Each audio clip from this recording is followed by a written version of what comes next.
Assalamualaikum warahmatullahi wabarakatuh. Perkenalkan, nama saya Khairian Gelita dengan NIM 235711006. Di sini saya akan menjelaskan terkait dengan macam-macam diagram beserta fungsinya serta satu trik yang akan berguna bagi kita jika kita menggunakan Excel. Nah, di sini saya melakukannya untuk memenuhi tugas ICT pembelajaran. Jadi di sini kita sudah punya data penjualan dari bulan Januari hingga Desember pada tahun 2022-2023 serta berapa persentase perubahan antara dua tahun tersebut. Nah, jadi kita di sini di Excel ada beberapa diagram yang bisa kita gunakan. Nah, yang pertama itu ada yang namanya diagram kolom dan diagram bar. Nah, ini. Nah, visualisasinya seperti ini. Ini adalah diagram kolom. Bentuk dari diagram kolom. Nah, kalau diagram kolom dan diagram bar ini memiliki satu fungsi yang sama, yaitu untuk melihat bagaimana perbedaan rentang antara dua variabel atau dua data, sehingga kita bisa dapat melihat bagaimana perbedaan antara keduanya. Nah, jadi dia memvisualisasikan nih. Nah, lihat kan? Jadi kita bisa melihat bagaimana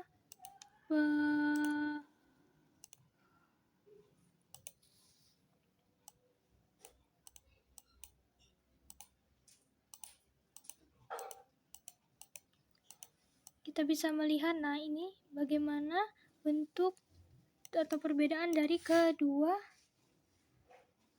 tahun, yaitu tahun 2022 dan 2023 di setiap bulan ya.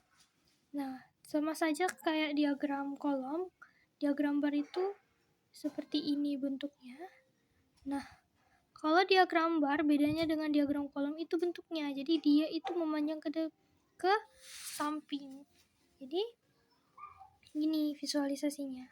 Fungsinya sama aja untuk melihat bagaimana perbandingan dua benda atau dua variabel.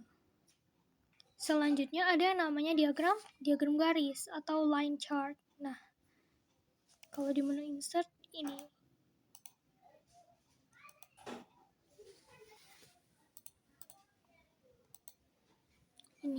Ini yang namanya line chart dan salah satu bentuk visualisasinya kayak gini. Nah, kalau line chart itu fungsinya untuk menunjukkan tren atau perubahan data dari waktu ke waktu. Jadi tadi kan kita udah ada nih data penjualan dari setiap bulannya pada tahun 2022 dan 2023. Nah, jadi kita bisa lihat bagaimana tren atau persentase naik turunnya penjualan baik itu dari bulan Januari hingga Desember di tahun 2022 dan 2023. Jadi kita bisa lihat nih bagaimana grafik naik turunnya. Selanjutnya ada yang namanya pie chart. Nah, kalau di Excel itu bagian ini. Nah, ini yang namanya pie chart. Ada banyak pilihan, ada 2D pie, ada 3D pie, dan ada donut. Nah, ini semuanya bentuk dari pie chart. Kalau bentuk pie chart itu visualisasinya kayak gini. Nah, fungsinya apa? Fungsi dari pie chart atau diagram lingkaran ini adalah kita akan untuk memvisualisasikan proporsi atau persentase dari total. Hanya cocok untuk data yang jumlah kategorinya tidak terlalu banyak atau ideal maksimalnya 5. Nah, kalau ini kan banyak tuh. Bisa juga. Jadi di sini kita lihat bagaimana tadi kan udah ada tuh persentase dari tahun 2022 tuh gimana persentase totalnya dari bulan Januari sampai Desember penjualannya. Nah, inilah persentase total dari keseluruhan penjualan di tahun 2022. Selanjutnya ada yang namanya hierarchy chart. Nah, hierarchy chart itu ada dua. Nah, fungsinya itu sama. Fungsinya adalah untuk menampilkan data yang memiliki struktur berlapis seperti kategori dan subkategori, lokasi geografis, negara, provinsi, kota, atau struktur organisasi perusahaan. Nah, ukuran setiap persegi panjang secara visual mewakili nilai atau proporsinya dibandingkan dengan total data. Ini akan memudahkan kita untuk memahami bagian mana yang lebih besar dari keseluruhan. Nah, dengan memadukan ukuran dan warna, Trimap memungkinkan kita dengan cepat menilai pola dalam data, seperti area pertumbuhan yang signifikan atau penurunan yang tajam. Nah, di sini ada dua macam dari hierarchy chart. Nah, ada tree map dan Sumbourse. Nah, yang kita akan gunakan sekarang adalah yang tree map. Nah, jadi di sini sudah terlihat bagaimana dia pertumbuhan dan perbedaan di antara penjualan pada bulan Januari hingga Desember.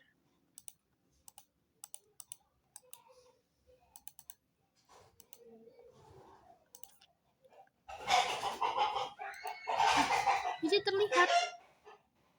terlihat bagaimana yang besar, bagaimana yang kecil. Selanjutnya di dalam Excel juga ada yang namanya combo chart. Nah, combo chart ini fungsinya untuk membandingkan dua atau lebih jenis data yang memiliki skala berbeda dalam satu visualisasi, seperti membandingkan penjualan batang dengan target pertumbuhan garis. Fitur ini menggabungkan jenis grafik yang berbeda, seperti grafik batang dan grafik garis, seperti yang kita lihat di sini. Ini kan grafik batang dan grafik garis. Nah, pada satu grafik untuk mempermudah analisis perbandingan data dengan rentang nilai yang tidak sama, sehingga memberikan gambaran yang lebih komprehensif dan mendalam.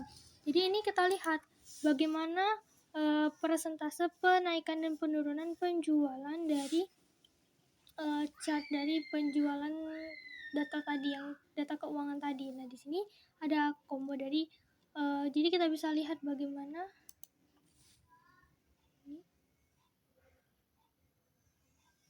data keseluruhannya. Selanjutnya ada waterfall chart. Kalau waterfall chart itu dia fungsinya untuk melihat bagaimana kumulatif nilai untuk membantu memahami efek kumulatif dari nilai positif atau negatif yang diperkenalkan secara berurutan, dan nilai-nilai menengah ini dapat berbasis waktu atau berdasarkan kategori. Nah, kalau ini kita lihat diagram chartnya, dia terus naik karena dia selalu menunjukkan data yang positif.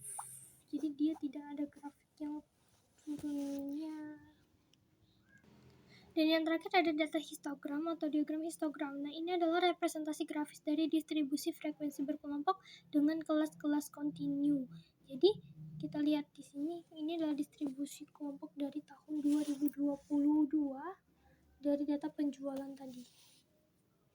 Nah, histogram ini merupakan diagram area dan dapat didefinisikan sebagai sekumpulan persegi panjang dengan alas beserta interval antar batas kelas dan dengan luas yang proporsional terhadap frekuensi di kelas-kelas terkait. Nah, itulah tadi penjelasan terkait diagram-diagram. Oh ya, dan satu lagi ada yang namanya pivot table. Pivot table ini adalah pivot table dan ini adalah pivot chart atau diagram pivot. Nah, ini adalah bentuk praktis dari kita jika kita ingin melihat diagram dari sebuah data. Nah, ini kita punya data penjualan dari produk A, produk B, produk C di bulan Januari hingga April. Nah, di sini kita blok dan kita masukkan ke dalam pivot table atau pivot chart.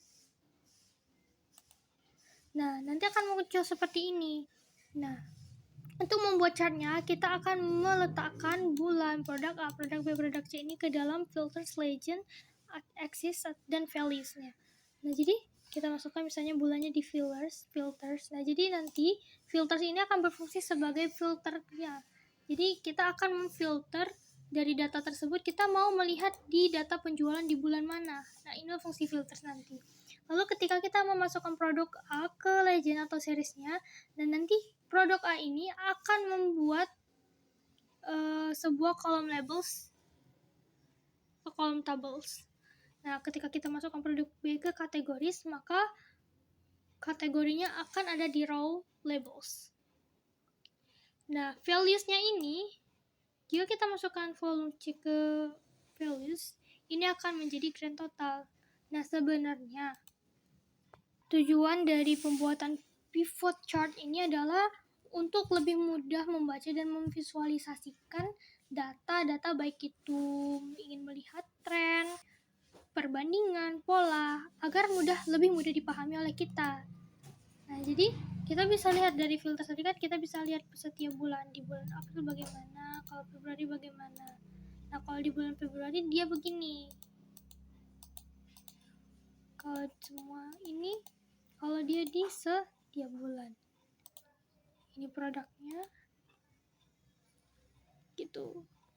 Nah, itu tadi penjelasan terkait tentang macam-macam diagram atau chart yang ada pada Excel. Selanjutnya adalah saya akan memberikan satu trik yang bisa selalu kita gunakan. Apalagi kalau kita sebagai guru, pasti kita akan selalu membuat absensi, baik itu menggunakan absen atau manual untuk input data. Nah, kita bisa menggunakan checkbox untuk menentukan true and false dan menghitung persentase dari absensi siswa. Di sini saya menggunakan contoh to-do list. Jadi, what we gonna do, apa yang akan kita lakukan di bulan ini atau di hari ini misalnya kita akan mengaturkan take an online course. Jadi kita ada kursus online, menulis jurnal atau buku harian untuk self refleksi, terus mempelajari skill baru, menonton TED Talks atau video edukasi, terus study time, terus work on challenging task or project. Jadi kita bekerja di dalam sebuah challenge atau project. Nah, jadi di sini kita akan membuat to-do list dengan checkbox. Jadi nanti ketika kita sudah melakukannya, kita tinggal mencentang boxnya. Caranya gimana? Pertama kita aktifkan developer tabs dulu. Kalau misalnya developer tabsnya belum ada atau belum diaktifkan, maka kita bisa ke file, klik more, pilih yang bagian options. Jadi ketika muncul seperti ini, kita pilih yang customize ribbon. Nah, kita cari yang ada bacaan developer, lalu kita centang, lalu kita okekan, dan muncullah tabs developer di sini. Lalu kita klik insert, kita pilih yang from controls yang checkbox. Kita masukkan ke dalam tabelnya. Ini sesuka hati kita, ini kan ada opsi meletakkan tulisan, entah kita mau membuat lulus, hadir, tidak hadir, atau kita hapus pun boleh juga. Nah, setelah muncul textboxnya, kita klik kanan untuk memindahkannya, klik kanan, lalu kita pindahkan checkboxnya ke tengah. Nah, setelah kayak gini, kita tidak perlu melakukan manual untuk memindahkan checkboxnya atau input checkboxnya ke kolom lain atau rows lain. Jadi kita langsung aja klik ke tab tabelnya, kita copy, atau kita bisa langsung tarik ke bawah. Nah, terisi semua checkboxnya. Ini sudah terinput checkboxnya. Nah, jika kita ingin menghitung persentasenya, caranya adalah dengan mengklik kanan di checkbox, terus ke format control, kita aktifkan dulu true false-nya. Jadi misalnya kita klik yang ini, jadi kita klik yang di kolom sebelahnya untuk menentukan true or false-nya. Jika sudah terinput seperti ini, kita okekan. Nah, jadi nanti dia akan muncul true or false-nya. Kita lakukan hal yang sama di setiap kolom yang lain. Kalau udah semua dia muncul true false-nya, sudah aktif checkbox-nya, maka kita bisa melihat persentasenya di sini. Kita bisa melihat berapa persentase yang selesai dan juga yang harus kita lakukan selanjutnya atau yang kosong. Nah, jadi ini rumusnya adalah sama dengan countif. Kita blok yang kolom checkbox, kita blok yang kolom false and true-nya. Lalu koma, tanda petik,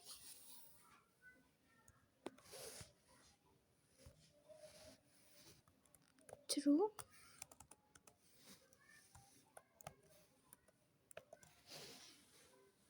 tutup tanda petik lagi, terus tutup, garis miring, konta, buka kurung, kita blok lagi bagian false true-nya, terus klik enter, klik yes. Nah, jika begini dia bentuknya, kita ubah ke persentase. Nah, jadi yang selesai adalah 67%, dan jika kita ingin melihat berapa persen yang belum terselesaikan, kita klik sama dengan 1 dikurang kolom yang komplit tadi.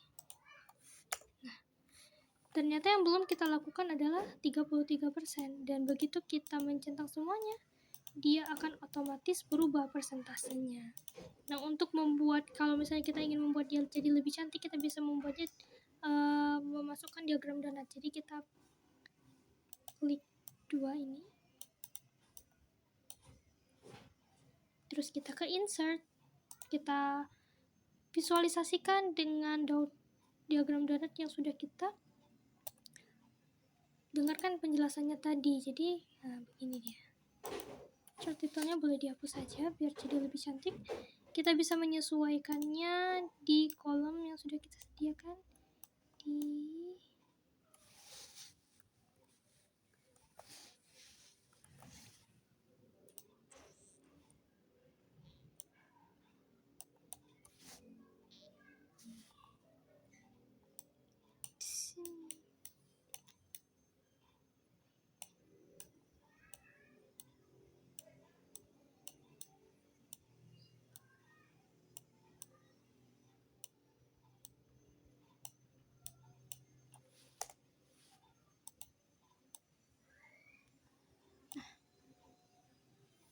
Jadi deh.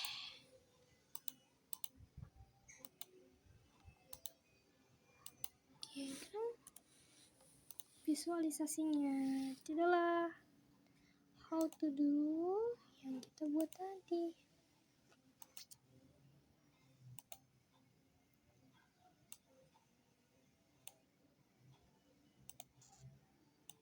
Selesai. Nah, itulah penjelasan dari saya dan satu trik yang bisa saya jelaskan. Saya akhiri. Assalamualaikum warahmatullahi wabarakatuh.